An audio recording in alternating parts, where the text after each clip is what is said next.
കള്ളത്തടി കടത്താൻ ഉപയോഗിച്ച ലോറി വിട്ടുകൊടുക്കാൻ കൈക്കൂലി. ഇരുതലമൂരി പാമ്പിനെ കടത്താൻ കൂട്ടുനിന്നതിന് ₹1,00,000 കൈക്കൂലി. കൈവശ ഭൂമിയിലെ റബ്ബർ വെട്ടാൻ കൈക്കൂലി. തടിമില്ലിന്റെ ലൈസൻസ് പുതുക്കാൻ കൈക്കൂലി. വ്യാപകമായി കൈക്കൂലി വാങ്ങിക്കൊണ്ടിരുന്ന വനം വകുപ്പിലെ താപ്പാനയായ റേഞ്ച് ഓഫീസർ ഒടുവിൽ വിജിലൻസിന്റെ പിടിയിൽ.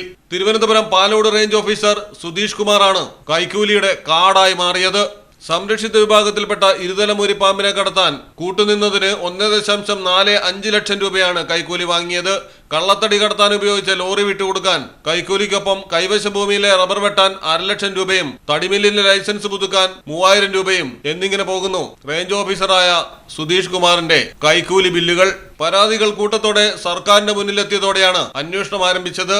അന്വേഷണത്തിൽ പരുത്തിപ്പള്ളി റേഞ്ച് ഓഫീസിലും ഒട്ടേറെ ആരോപണങ്ങളുടെ കേന്ദ്രമാണ് സുധീഷ് കുമാർ എന്ന് മനസ്സിലായി. തുടർന്നാണ് വനം വകുപ്പിന്റെ ആഭ്യന്തര വിജിലൻസ് അന്വേഷണം നടന്നത്. പരാതികളിൽ കഴമ്പുണ്ടെന്ന് കണ്ടെത്തിയ വിജിലൻസ് വിഭാഗം സർക്കാരിന് റിപ്പോർട്ട് നൽകി.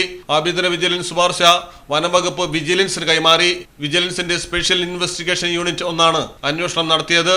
പരാതികളിൽ നിരവധി തെളിവുകളാണ് ശേഖരിച്ചത്. പരാതിക്കാരിൽ നിന്ന് മൊഴിയും എടുത്തു. പ്രതികളെ കേസിൽ നിന്ന് ഒഴിവാക്കാൻ കൈക്കൂലി ആവശ്യപ്പെടുന്ന ഫോൺ രേഖകളടക്കം വിജിലൻസ് ശേഖരിച്ചു.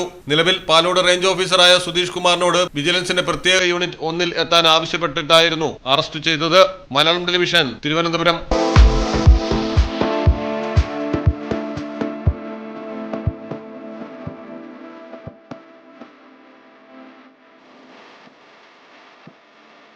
ക്ലാരസ് designer jewellery, Calicut road, Perinthalmanna.